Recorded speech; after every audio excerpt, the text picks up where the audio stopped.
کرنے کے لیے جن حضرات نے اپنی جانوں کا نذرانہ پیش کر دیا گویا کہ وہ اللہ کے گواہ قرار پائے، ان کے لیے لفظ شہید استعمال کیا گیا۔ دوسرے لیکچر میں آپ کو یاد ہوگا کہ ہم نے یہ بات سمجھنے کی کوشش کی کہ جب اللہ کا دین جزیرہ نمائے عرب میں قائم ہو گیا اور گویا کہ ہم کہہ سکتے ہیں کہ انقلاب محمدی علی صاحب الصلاۃ والسلام کی تکمیل ہو گئی، تو جیسے کہ ہر انقلاب کے ساتھ ہوتا ہے اس کے بعد کچھ کاؤنٹر ریولوشنری موومنٹس شروع ہوئی۔ چنانچہ سب سے پہلے اندرون ملک عرب جھوٹے نبی کھڑے ہو گئے، نبوت کے جھوٹے دعوے دار، اور بہت سے لوگوں نے حکومت کو زکوٰۃ ادا کرنے سے انکار کر دیا، اور یہ فتنہ اتنا بڑا تھا کہ واقعہ یہ ہے کہ اگر اسے کرش نہ کر دیا جاتا تو انقلاب محمدی علی صاحب الصلاۃ والسلام اسی وقت ناکام ہو جاتا۔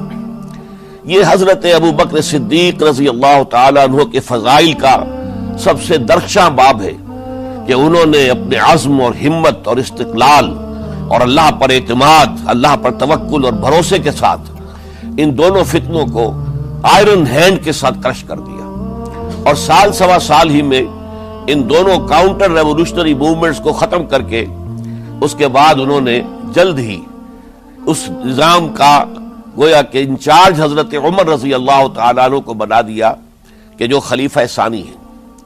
پھر ہم نے دیکھا کہ حضرت عمر کے زمانے میں رضی اللہ تعالیٰ عنہ توسیع کا جو عمل ہے، توسیع انقلاب محمدی کا عمل بڑی تیز رفتاری کے ساتھ جاری ہوا، فتوحات کا سیلاب آیا، ایران پوری سلطنت تہس نہس ہو کر رہ گئی، اس کے پرچے اڑ گئے، سلطنت روما اپنے تمام شمالی افریقی مقبوضات سے محروم، مغربی ایشیا سے اسے بے دخل کر دیا گیا، صرف وہ یورپ کے اندر محدود ہو کر رہ گئی۔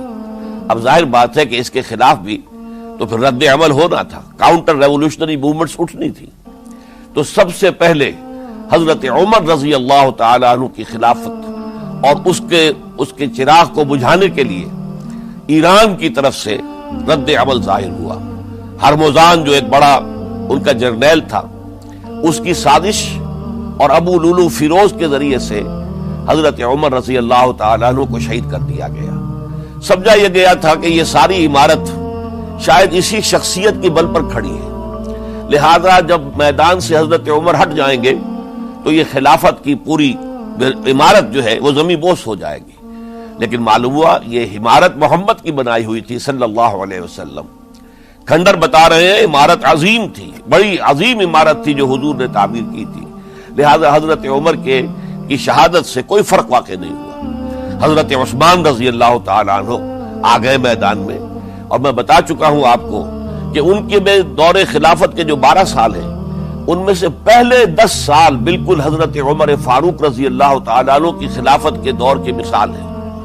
اسی تیزی کے ساتھ انقلاب جو ہے آگے بڑھ رہا تھا، فتوحات کا دائرہ پھیل رہا تھا، اور اندرون ملک پورا امن، سکون، اطمینان اور چین تھا۔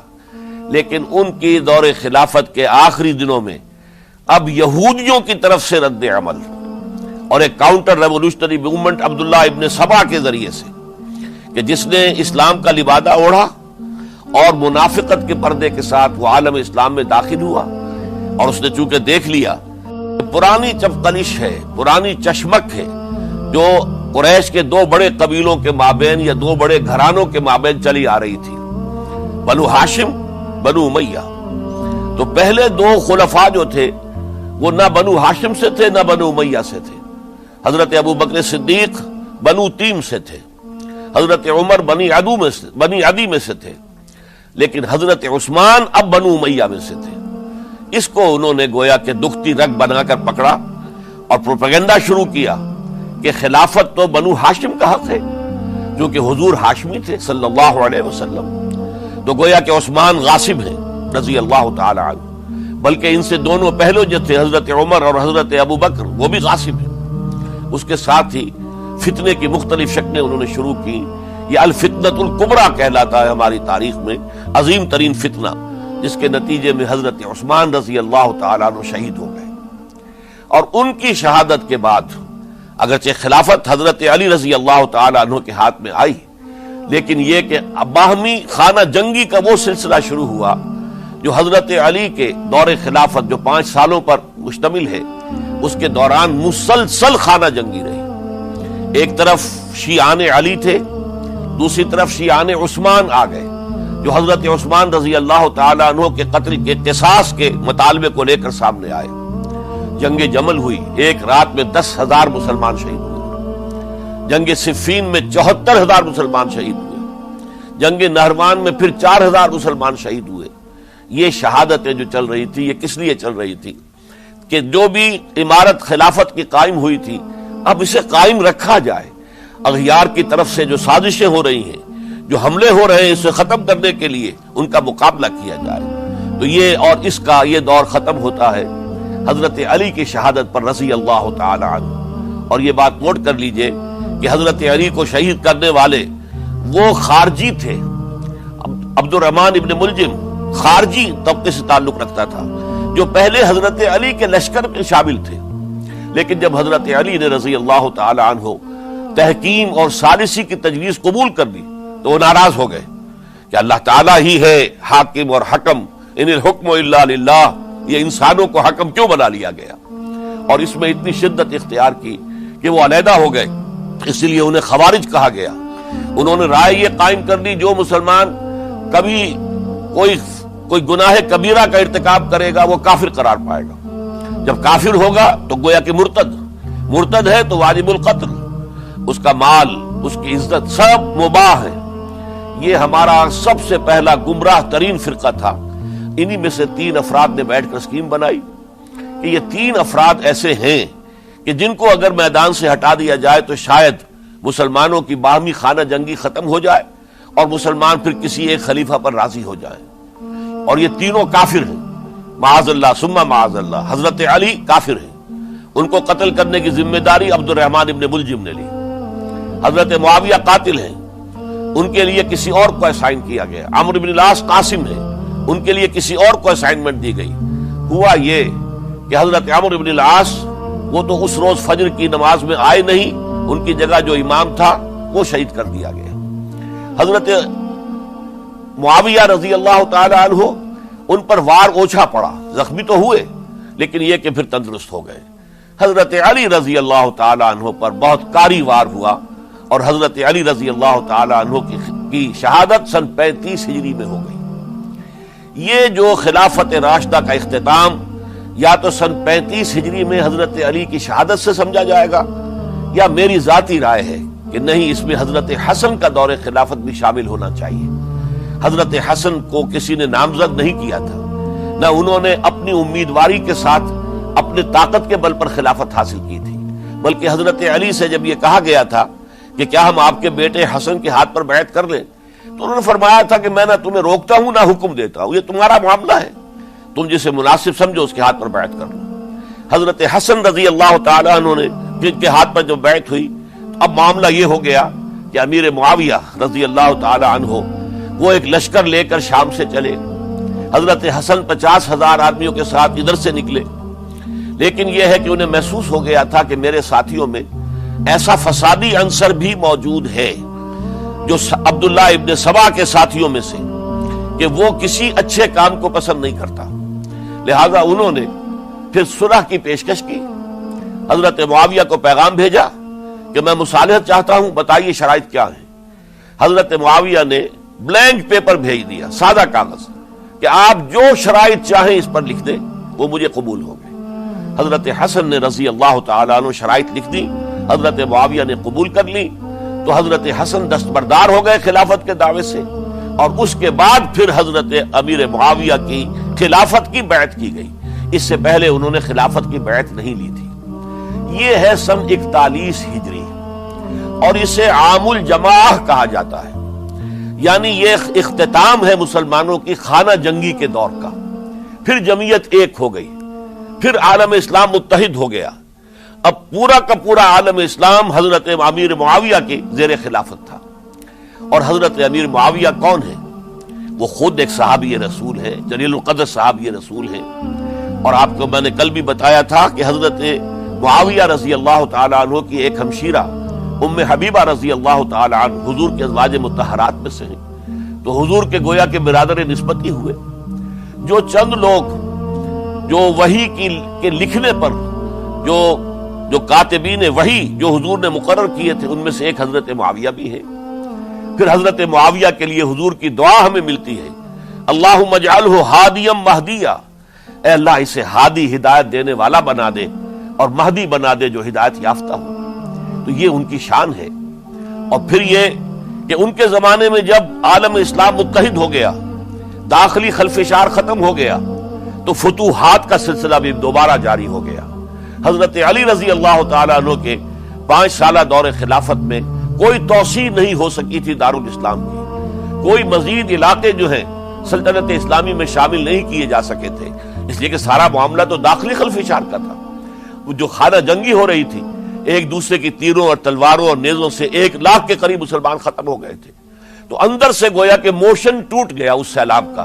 تو سیلاب پھر دوبارہ جب امت جمع ہو گئی عام الجماع کے بعد، تو حضرت معاویہ رضی اللہ تعالیٰ عنہ ان کا دور خلافت اب 20 برس ہے۔ اندازہ کیجئے یہ پورے 20 برس کوئی اندرونی خلفشار نہیں ہوا، کوئی جھگڑا نہیں ہوا، کوئی فساد نہیں ہوا، بلکہ جو فتوحات کا دائرہ تھا شروع ہو گیا۔ بکرار اور سندھ کے علاقے فتح ہوئے، کابل اور یہ افغانستان کا علاقہ فتح ہوا، ترکستان کے علاقوں کے اندر پیش قدمی ہوئی۔